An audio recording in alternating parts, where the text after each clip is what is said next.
Général, ancien membre du renseignement stratégique suisse, spécialiste des pays de l'Est, formé dans les services de renseignement américains et britanniques. Au sein de l'OTAN, vous avez suivi la crise ukrainienne, notamment de 2014, puis vous avez participé à des programmes d'assistance à l'Ukraine. Vous êtes auteur de nombreux livres sur cette question de la guerre en Ukraine, mais on va citer ce dernier, Ukraine, entre guerre et paix, aux éditions Max Milo. Et en parlant de l'Ukraine, et c'est pour ça que je suis très heureuse de vous recevoir aujourd'hui, eh bien, il semblerait qu'il y ait du nouveau, en tout cas dans la vision du conflit, qui est un petit peu moins manichéenne qu'il y a quelques mois encore. Et avant de vous donner la parole, Jacques Beau, je vais vous citer quelques articles, plutôt quelques titres d'articles, des indicateurs, on va dire, de la tendance. Le New York Times, donc journal démocrate, pas connu particulièrement pour son soutien à la Russie depuis le début, a publié récemment deux articles qui vont à contre-courant du discours qu'on a entendu jusqu'à maintenant du côté occidental. Eh bien, d'abord, avant-hier, il a publié un article revenant sur la tragédie du marché ukrainien qui avait fait 17 morts début septembre. Eh bien, selon le New York Times, il a publié cet article. Evidence suggests Ukrainian missile caused market tragedy. Donc les preuves recueillies donc par le New York Times suggèrent que c'est un missile ukrainien qui a causé la tragédie du marché. Donc voilà, donc il suggère que la Russie ne serait pas responsable, contrairement à ce qui avait été affirmé dans un premier temps. Deuxième article, eh bien toujours le New York Times, What's next for Ukraine, et il parle d'un slow counter-offensive, donc d'une contre-offensive qui shows the realities of war, donc qui montre la réalité de la guerre. On est dans un discours beaucoup plus nuancé, on parle de réalité de guerre, de lenteur de la contre-offensive. On est bien loin d'un titre comme celui que je peux vous citer maintenant de Libération, contre-offensive ukrainienne. Kiev affirme avoir percé la ligne de défense russe après près de Bakhmut. Et puis déjà, un autre petit signal, déjà un petit peu plus tôt du New York Times, déjà fin août, c'était le 21 août, elle révélait les chiffres des morts des deux côtés de la ligne de front. Elle évaluait à 500 000 le nombre de militaires tués et blessés dans les deux camps depuis février 2022, ce qui a même inspiré un article du Monde, et ce sera le dernier titre que je vais vous citer, particulièrement intéressant. Derrière le secret des pertes militaires en Ukraine, un massacre à grande échelle. Voilà le Monde qui titre un massacre à grande échelle. Donc on est bien loin d'un discours belliqueux qui a invité à aller sur le front victorieux, souvent relayé par la France. Alors que se passe-t-il vraiment dans cette contre-offensive, mais même sur un champ plus large, Jacques Beau? C'est pour ça qu'aujourd'hui je suis très heureuse de vous recevoir pour en savoir plus. Oui, bonjour, et merci d'avoir rappelé tous ces titres qui semblent très différents les uns des autres et qui en réalité montrent une sorte de fil conducteur, effectivement, sur le discours. Comme je l'avais dit d'ailleurs depuis très longtemps, la contre-offensive ukrainienne était vouée à l'échec. Et en réalité, les Américains le savaient car ils avaient modélisé déjà au début de cette année, ils avaient fait ce qu'on appelle un jeu de guerre, qui est une modélisation du conflit compte tenu de de l'offensive compte tenu de tous les éléments disponibles, et ils avaient constaté qu'elle échouerait. Donc on savait très très bien qu'elle allait échouer, et d'ailleurs même des politiciens américains ont dit on savait qu'elle échouerait, mais on comptait sur le courage sur le courage des Ukrainiens. Donc en réalité, on savait qu'on envoyait les Ukrainiens à la mort. Et d'ailleurs, c'est ce qui se passe depuis depuis le début de ce conflit en 2014, à vrai dire, mais plus particulièrement depuis mars de l'année passée, puisque vous savez que Zelensky avait fait une offre que les Russes étaient prêts à accepter, qui aurait fait cesser le conflit, mais on a préféré jouer la carte de l'Ukraine, en fait, de sacrifier les vies ukrainiennes pour satisfaire en réalité des objectifs politiques occidentaux et plus particulièrement américains. Donc, on est dans cette situation. Maintenant, il est intéressant que vous ayez mentionné le cas du marché de Konstantinovka, que tous les médias français, les grands médias d'ailleurs, avaient tout de suite dit c'est une frappe russe. Il n'y avait aucun doute là-dessus. Comme d'habitude en général. Comme d'habitude, parce qu'on a eu plusieurs exemples dans le passé, et même d'ailleurs en janvier de cette année, il y avait eu un cas à Dnipropetrovsk, si ma mémoire est bonne, où Oleksiy Arestovitch, qui était le conseiller de Zelensky, conseiller personnel de Zelensky, avait dit que c'était exactement la même situation. C'est-à-dire qu'en réalité, il y a un immeuble qui avait été touché et que cet immeuble avait été touché non pas par un missile russe, mais par un missile ukrainien qui avait raté sa cible.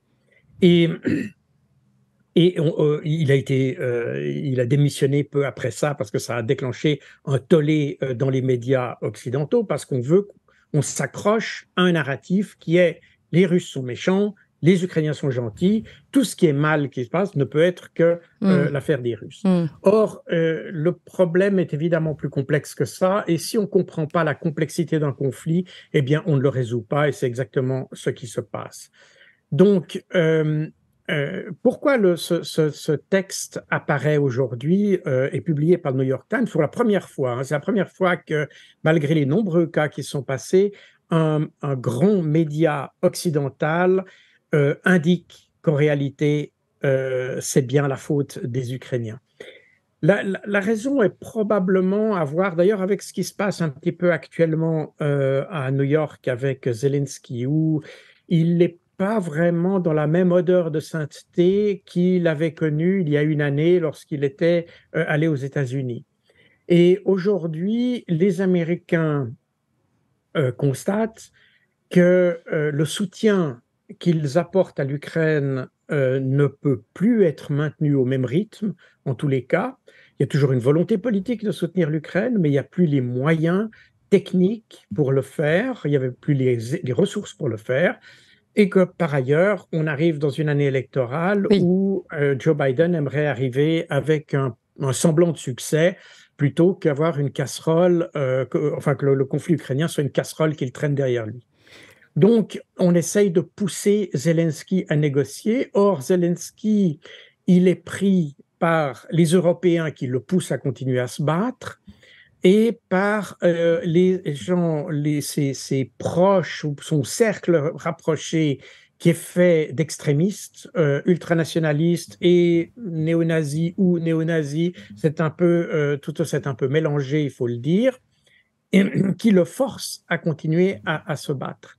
Et il s'agit aujourd'hui de faire pression sur Zelensky. C'est pour ça, sans doute, on a, au moment où Zelensky arrive à New York, on a cet article du New York Times qui en fait est une indication pour Zelensky pour dire, voilà, jusqu'à maintenant, on a un peu couvert vos histoires.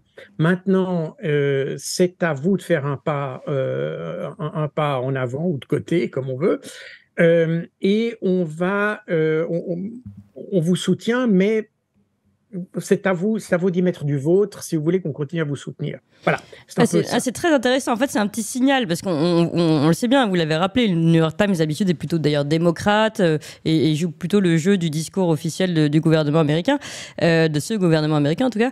Et donc là, d'un seul coup, ce changement, cette petite touche, on va dire ce petit rappel dans cet article, est une façon d'envoyer un petit message, un petit signal de fumée en fait à Zelensky pour lui dire attention, maintenant, il va falloir que vous commenciez à négocier puisque c'est ce qu'ils veulent, c'est ça ? D'ailleurs, c'est exactement ça. Et d'ailleurs, ce n'est pas le premier signal, puisque même dans le New York Times, il y a quelques jours, il y a eu un article que vous n'avez pas mentionné, mais qui, à mon avis, est extrêmement important, et qui indique que les Américains ne sont pas contents avec la manière dont Zelensky a géré la contre-offensive. Et vous avez rappelé tout à l'heure qu'il y avait des combats qui se déroulaient à Bakhmout. En réalité, ce que nos médias ne disent pas, c'est que si l'on en croit les comptes rendus du ministère de la Défense russe, chacun est libre de le faire, mais enfin, c'est un élément qu'on a que sinon on n'aurait rien du tout. Et selon les Russes, c'est actuellement, depuis maintenant environ un mois, c'est dans les environs de Bakhmout qu'il y a le plus de pertes. On parle toujours de ce qui se passe sur l'axe Rabotino, Tokmak et Melitopol, mais parce que c'est là où les Américains et les Occidentaux attendaient la contre-offensive et la percée qui devait conduire à la mer d'Azov. Mais en réalité, Zelensky continue à s'accrocher à Bakhmout et continue à envoyer des troupes à Bakhmout.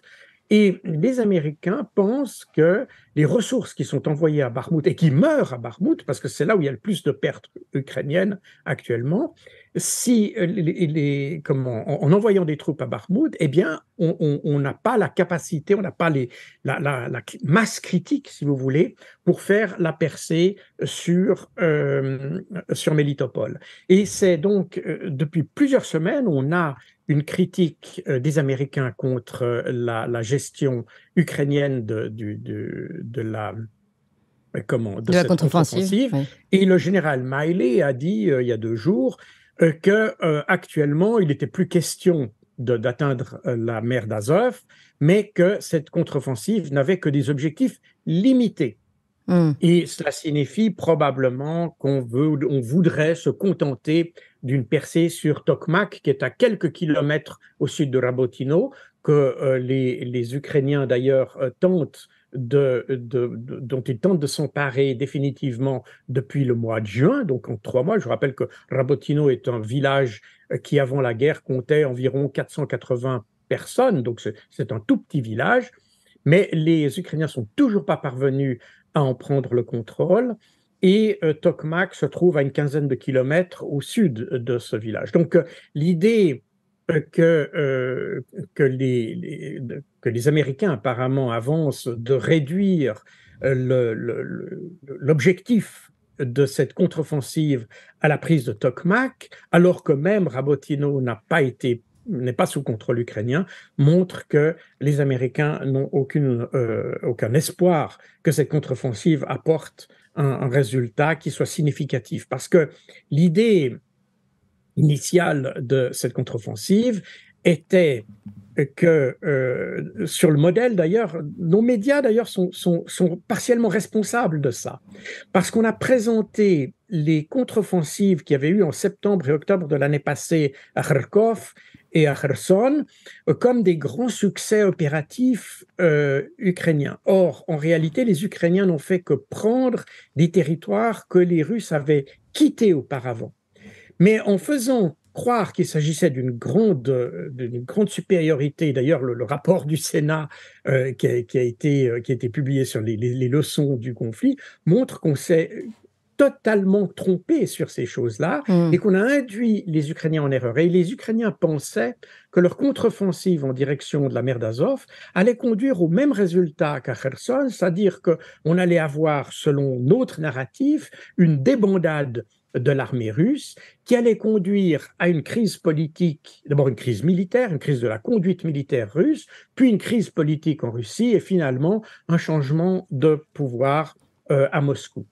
Or, ça n'est pas du tout ce qui s'est passé et les objectifs cet objectif qui avait été fixé a dû constamment être revu à la baisse. Et aujourd'hui, on s'aperçoit bien qu'on n'obtiendra même pas une percée parce que vous avez évoqué l'idée que les Ukrainiens avaient percé la première ligne de défense. C'est faux. La première ligne de défense, c'est ce qu'on appelle la ligne Surovikin, qui est une ligne fortifiée avec des dents de dragon, c'est-à-dire des blocs de béton qui sont destinés à freiner l'avance des blindés, des tranchées, des blockhouse, etc., qui doit en fait empêcher une percée. Cette ligne Surovikin s'étend tout le long de la ligne de front qui fait 815 km de long à peu près. Cette ligne est actuellement intouchée par les Ukrainiens. Mais devant cette ligne, il y a une sorte de bande qu'on peut prendre, qui a différents noms selon qu'on voit le concept opératif ou le concept tactique. On ne va pas entrer dans les détails, je vais l'appeler ici zone de surveillance. Et dans cette zone où vous avez des unités qui se déplacent librement et qui font une sorte de... le terme n'est pas très bon, mais peut-être pour le public, c'est peut-être un peu illustratif de dire comme ça, une espèce de guérilla anti-char, n'est-ce pas, dans cette zone.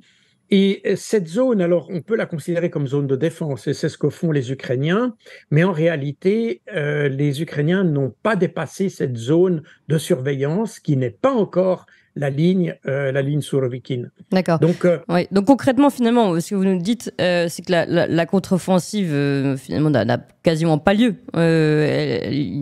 Aujourd'hui, ils n'ont pas du tout dépassé la ligne souhaitée. Et puis, en plus, les signaux vont plutôt dans un sens d'arrêt du soutien américain, en tout cas de limitation de soutien idéologique, mais également, vous l'avez dit, du côté financier, du côté de l'artillerie, les Américains sont toujours là derrière, ou finalement freinent-ils aussi leurs ardeurs de ce côté-là? alors, le problème des Américains n'est pas la volonté ils ont de la volonté de continuer, ils sont engagés là-dedans et n'oubliez pas qu'ils ont échangé la paix que voulait négocier Zelensky contre un soutien. Donc, Oui. ils sont engagés. La paix que voulait négocier Zelensky, je crois 3 mois ou 2 mois après la déclaration un de mois guerre. après. Ouais. Ah oui, C'était mi-mars, c'était 3 semaines après, en réalité. Et donc, les Européens ont pris un engagement qui est quand même extrêmement dur parce que vous échangez la vie. En fait, on pourrait dire qu'il y a des centaines de milliers d'Ukrainiens qui sont probablement morts depuis mars de cette année. Donc, les Européens ont échangé la vie de ces Ukrainiens contre leur simple volonté d'abattre la Russie. C'est ça que ça veut dire. Et donc, c'est un engagement terrible des Occidentaux et les Américains ne peuvent pas faire marche arrière. Mais ils sont contraints de le faire parce qu'ils n'ont plus les capacités.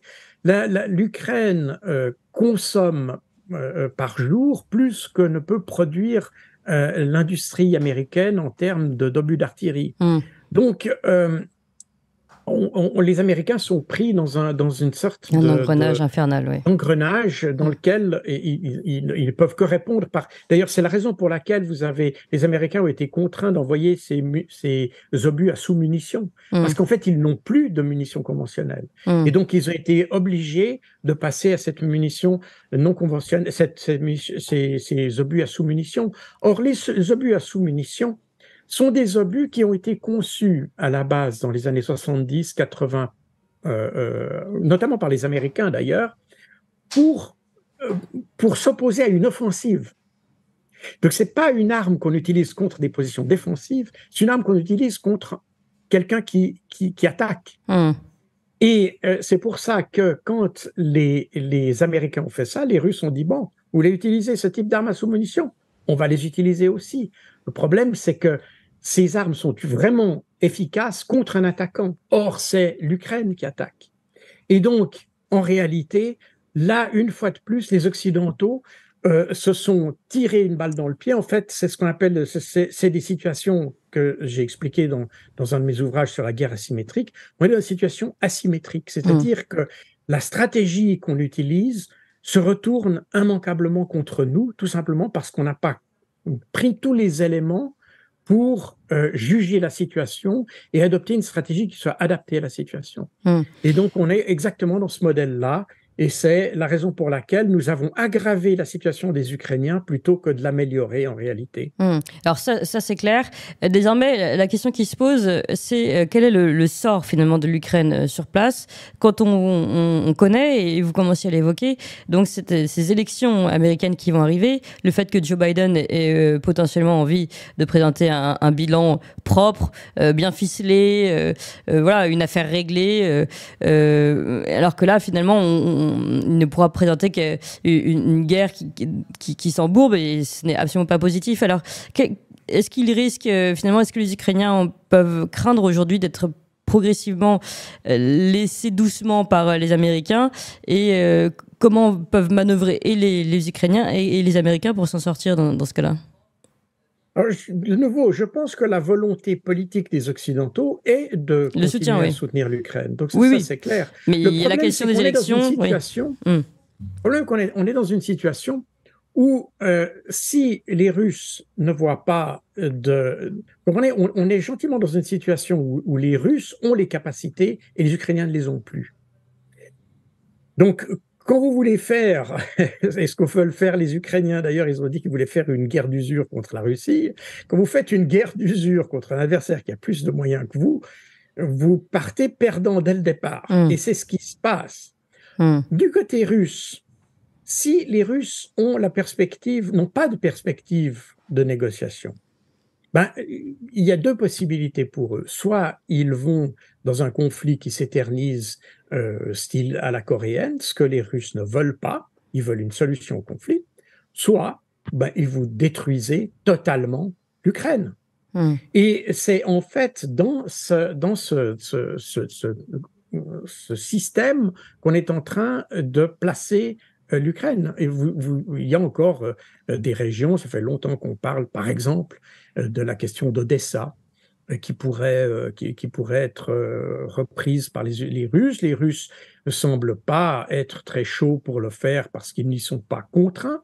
Mais s'il n'y a pas d'autre option pour obtenir la paix que d'asphyxier totalement l'Ukraine, eh bien, ils le feront. Vous savez, les Russes étaient prêts à quitter l'Ukraine en mars 2022, puisque c'était la proposition de Zelensky. Ils étaient prêts à quitter l'Ukraine.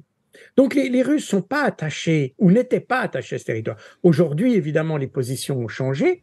On les a placés dans des situations où maintenant ils ont consolidé leur position et on part dans une négociation, on partira de la situation actuelle et non pas de la situation qu'il y avait en mars 2022. Donc, alors, quel est selon vous justement le sort qui est réservé à l'Ukraine dans ce cas-là? Justement, une négociation? Ou va-t-elle continuer cette guerre entre guillemets d'usure? Comment vous voyez les choses? Mais ça fait très longtemps que l'on dit que les personnes censées, ce qui exclut à peu près tous nos médias et la plupart de nos politiciens, les personnes censées disent que ça fait longtemps que l'Ukraine aurait dû négocier. Déjà, on ne veut pas revenir là-dessus parce qu'on a dépassé ce stade, mais déjà au niveau des accords de Minsk, si on avait intelligemment négocié là-dessus, l'Ukraine aurait certainement des centaines de milliers d'hommes valides pour faire son économie aujourd'hui. Donc, les Occidentaux se sont enferrés dans une espèce d'idéologie anti-russe qui a conduit l'Ukraine en fait au désastre. Et on est en train de continuer là-dessus. Donc l'Ukraine, soit aujourd'hui prend son indépendance et décide d'entamer un processus de négociation avec la Russie, mais c'est très difficile parce que même à l'intérieur de l'Ukraine, comme je l'ai dit tout à l'heure, je pense que même Zelensky, qui a fait deux ou même trois tentatives, puisqu'il y a encore eu une tentative en août 2022 dont personne ne parle, sous l'égide d'Erdogan, mais bon, ça c'est un autre thème. Mais donc, Zelensky était disposé à négocier, mais les forces qui sont à l'intérieur et ceux qui entourent le cercle qui entoure Zelensky est un cercle extrêmement radical qui s'opposent à toute négociation. Ce sont des extrémistes, littéralement. On a beau dire dans nos médias, et ça a été le cas en Suisse notamment, où on a dit que non, c'était des démocrates, etc. Non, ce ne sont pas des démocrates, ce sont des extrémistes, et ce sont des gens qui étaient opposés à toute négociation depuis très longtemps, qui ont toujours été pour la prédominance d'une ethnie sur les autres. C'est d'ailleurs la raison pour laquelle vous avez des pays comme la Hongrie, etc., qui ont une position beaucoup plus raisonnable sur le conflit, parce qu'eux savent que leur minorité souffre de ces mêmes extrémistes qui en ont pas seulement contre les Russes, mais aussi contre les autres minorités. Donc, on est un peu prisonnier. En fait, les Occidentaux sont aujourd'hui prisonniers de leur narratif. Alors, à ce sujet, c'est juste concernant ces milices extrémistes qui ont finalement verrouillé un peu, on va dire, le gouvernement de Zelensky, et c'est très intéressant de voir que lui-même, peut-être même s'il même lui essaye de changer de positionnement, c'est peut-être même difficile pour lui, il est peut-être pieds et mains liés par ceux qui l'entourent en Ukraine. Cette milice, elle a été, si je me trompe pas, pendant la période de Maïdan, elle a été confortée, elle a été aidée même financièrement par les Américains, en tout cas par la CIA, non?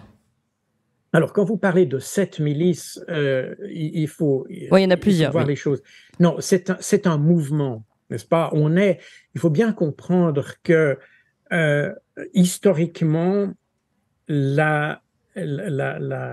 l'indépendance ukrainienne est issue d'un ultranationalisme qui remonte à la fin de la Première Guerre mondiale en réalité. Mhm. Et qui a épousé les thèses fascistes à l'époque où le fascisme était considéré, il faut le voir, comme l'expression d'une forme de démocratie. C'est un populisme en réalité que l'on assimilait à une forme de démocratie à l'époque. Ça a changé depuis, bien entendu. Mais à l'époque, c'était comme ça que c'était perçu. Et c'était, si vous voulez, cette mouvance a évolué. Elle s'est évidemment accoquinée avec les Allemands lorsqu'ils ont occupé l'Ukraine. Les Allemands ont très bien su manœuvrer avec ces ultranationalistes pour les utiliser dans leur lutte contre les communistes, les soviets. Et ça s'est perpétué d'ailleurs jusqu'au début des années 60. Mais on a donc historiquement dans le mouvement nationaliste ukrainien est très, très, très à droite et soutenu d'ailleurs par nos médias, hein, qui sont d'ailleurs très à droite aussi. Ils se prétendent de gauche, mais en réalité, on est dans quelque chose qui est beaucoup plus à droite dans la philosophie, peut-être pas dans les mots utilisés, mais dans la philosophie qui est très proche de ce qu'on a en Ukraine aujourd'hui. Mhm. Et, et donc, c'est un mouvement que les Américains ont su exploiter à leur tour après la Deuxième Guerre mondiale. Je vous rappelle que les mouvements de résistance anti-soviétiques ont continué dans les pays baltes, en Lettonie, en Lituanie, en Estonie, principalement en Lituanie d'ailleurs, et puis en Ukraine jusqu'au début des années 60, jusqu'à ce que Stepan Bandera ait été éliminé en 1960 ou début de 1961, alors qu'il venait d'avoir d'ailleurs une réunion de travail avec le Bundesnachrichtendienst, donc le service de renseignement allemand, pour mettre en place des actions de subversion en Ukraine. Mhm. Donc, on a continué très longtemps après la Deuxième Guerre mondiale à soutenir ces mouvements, et puis ils ont été un peu revigorés avec les événements de Maïdan, et ils ont été soutenus parce que ça faisait partie d'une stratégie anti-russe Oui, c'est en ça. réalité. Voilà, les Américains sont pas très regardants sur la provenance des gens qu'ils soutiennent, hein. Mhm. On est très pragmatique, il s'agit d'arriver à un résultat. Oui, en fait, Et il regarde seulement l'élément perturbateur, on va dire. voilà, c'est ça, Mhm. Mhm. exactement. Et donc, et c'est pour ça que vous avez les Américains qui ont soutenu des mouvements communistes, des Mhm. choses comme ça. On est très surpris de voir, Mhm. pas en Ukraine bien sûr, Ah oui. mais dans d'autres régions du monde, on est très surpris de voir ce que les Américains ont soutenu, parce que de nouveau, il y a un certain pragmatisme qui prévaut. Quand on a un régime qu'on considère comme ennemi, tout est bon pour faire feu de tout bois en quelque sorte. Mais donc on arrive à ce paradoxe, c'est ça qui est intéressant. Donc vous me confirmez tout de même que les Américains se sont de nouveau intéressés, ont pu de nouveau financer un mouvement, on va dire, pour pas nommer une milice plus qu'une autre. Il y en a plusieurs, hein, secteur droit et d'autres. Un mouvement, on va dire, néo-nazi, en tout cas implanté sur place en Ukraine, et qui est en tout cas clairement anti-russe, que les Américains les ont financés ou aidés depuis, ont remis, on va dire, une pièce dedans depuis 2014, et qu'aujourd'hui, c'est justement cette montée en puissance de ces mêmes mouvements, de ce même courant idéologique qui va freiner Zelensky, qui va empêcher Zelensky de pouvoir évoluer et éventuellement suivre la volonté américaine, c'est-à-dire de pencher doucement vers une négociation. Tout à fait, mais ça n'est pas nouveau. Je vous rappelle qu'un mois après avoir été élu, Zelensky a été menacé de mort dans les médias ukrainiens. Mm. C'est pas, ça a été publié, j'entends. On a publié Dimitro Yarosh, qui est le chef du secteur droit, qui aujourd'hui patronne l'armée des volontaires ukrainiens, qui est une armée qui, contrairement aux autres milices que vous avez à demi-mot évoquées Mm. précédemment, Mm. c'est une armée qui est totalement indépendante Oui. comment dire, du gouvernement ukrainien. Donc, il n'est pas rattaché au ministère de l'Intérieur comme les milices Azov, etc., Mm. qui ont été intégrées à la garde nationale. l'armée des volontaires ukrainiens est une armée qui est totalement indépendante. C'est une armée alors totalement d'extrême droite avec des thèses racistes et tout ce que vous voulez. Hein. On est vraiment dans un vocabulaire qui se rapproche très très bien de ce qu'on entendait avant-guerre en Allemagne et ailleurs. Et ces milices, cette armée séparée continue à se battre aux côtés de l'armée ukrainienne. Et le chef, Dmitro Yarosh, a publiquement menacé de mort Zelensky s'il tentait un rapprochement avec la Russie, puisque je vous rappelle, Zelensky a été élu sur le programme d'un rapprochement avec les Russes. Oui, tout à fait. Ah oui, Voilà, quand on regarde son programme, c'est tout à fait ça, oui. Oui. Voilà, mais ça finalement, ce que souhaitaient les milices d'extrême droite convenait finalement à la droite européenne, enfin aux Européens, à l'Union européenne, etc. Et d'ailleurs, l'Union européenne n'a jamais remis en question ce genre de milices. Au contraire, ils ont essayé d'en minimiser l'impact, de dire que ça n'existait pas, que ça n'existait plus, etc. Or, tout récemment, d'ailleurs, il y a eu plusieurs articles dans la presse américaine, d'ailleurs, de nouveau, qui affirment que ces milices, je crois même qu'il y avait dans le Washington Post un article qui montrait que ces milices et l'idéologie néo-nazie continuaient à imprégner l'armée ukrainienne. Donc, on n'est pas sur quelque chose qui est un fantasme de Vladimir Poutine, on est sur quelque chose qui est un vrai problème qu'on essaye de masquer parce qu'évidemment, on soutient un régime que l'on dit démocratique, mais qui ne l'est pas parce que de toute façon, en temps de guerre, je pense qu'il est difficile d'avoir une vraie démocratie de toute façon. Donc, ça n'est pas simplement une question d'Ukraine ou pas Ukraine, c'est la question de guerre ou pas guerre. Et là, dans n'importe quel pays, quand on est en guerre, on doit faire sans doute quelques entorses au principe de la démocratie et de la liberté d'expression. C'est en fait assez logique, ça, quelque part, d'une certaine manière. Et c'est logique pour n'importe quel pays, c'est logique pour l'Ukraine aussi. Donc il faut aussi le reconnaître. Mais il faut le reconnaître. Et donc, il faut admettre aussi que lorsqu'on soutient l'Ukraine, on soutient aussi, finalement, on est plus anti-russe que pro-Ukraine. Et c'est là qu'est le vrai problème, le vrai dilemme.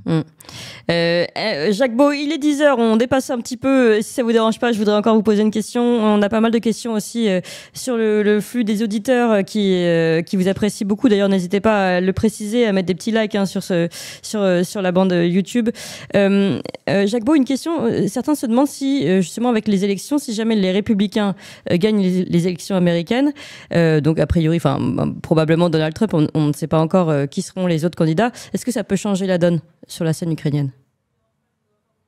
Alors écoutez, je pense que ça pourrait, disons, il est très probable que si par exemple Donald Trump devait être élu, il cherchera à arrêter ce conflit, non pas par sympathie pour les Russes, parce que je vous rappelle que je crois qu'aucun président américain n'a plus pris de mesures anti-russes que Donald Trump, contrairement à ce qu'on dit. Je crois qu'il n'y a aucun président américain qui en a pris autant de mesures dans différents domaines, hein, sanctions, retrait de différents traités, etc., etc. D'accord. Et d'ailleurs, comme Zelensky l'avait dit, hein, il y a quelques semaines, on avait dit, mais est-ce que Donald Trump voulait résoudre ce conflit en 24 heures? Et Zelensky a répondu avec beaucoup de logique. D'ailleurs, il avait dit si vraiment Trump avait voulu le faire, il aurait pu le faire lorsqu'il était président. Oui, tout à fait. Et c'est ce qui montre qu'aujourd'hui, Donald Trump, c'est un opportuniste. Oui. il est probable qu'il apporte une solution au conflit, non pas parce qu'il n'a pas envie de ça, mais parce que par sympathie pour l'Ukraine ou par sympathie pour la Russie, mais tout simplement parce que l'implication américaine dans ce conflit est devenue un casse-tête. Mm. Et comme je l'ai dit tout à l'heure, l'Amérique s'est engagée et ne peut pas reculer devant cet engagement parce que ce serait trop évident. Mm. Et d'autre part, les capacités industrielles des États-Unis ne suffisent pas à combler le déficit des Ukrainiens. Donc, on est un peu dans ce qu'on appelle en anglais catch-22, Mm. c'est-à-dire une sorte de serpent qui se mord la queue. Oui. Et c'est pour sortir de cette logique-là que Trump pourrait choisir. Donc, oui, Trump apporterait une solution, mais je ne pense pas que Trump soit la meilleure solution pour l'Amérique. Ça, c'est un autre débat, vous allez me dire. Oui, tout à fait. Mais il est probable que sans doute, il cherche à terminer ce conflit qui est devenu un casse-tête pour tout le monde en réalité. Et de toute façon, les élections sont encore loin d'être faites. Il y aura sûrement d'autres candidats républicains qu'on verra progressivement émerger. Et on en reparlera d'ailleurs de la scène ukrainienne, puisqu'il y a aussi cette procédure de destitution contre Joe Biden. Et tout ça joue aussi sur ce qui se passe en Ukraine. Et c'est pour ça que c'est particulièrement intéressant de suivre tout ça et de vous donner la parole. Jacques Beau, merci encore en tout cas pour cette analyse. Je rappelle le titre de votre dernier livre sur l'Ukraine, Ukraine entre guerre et paix, aux éditions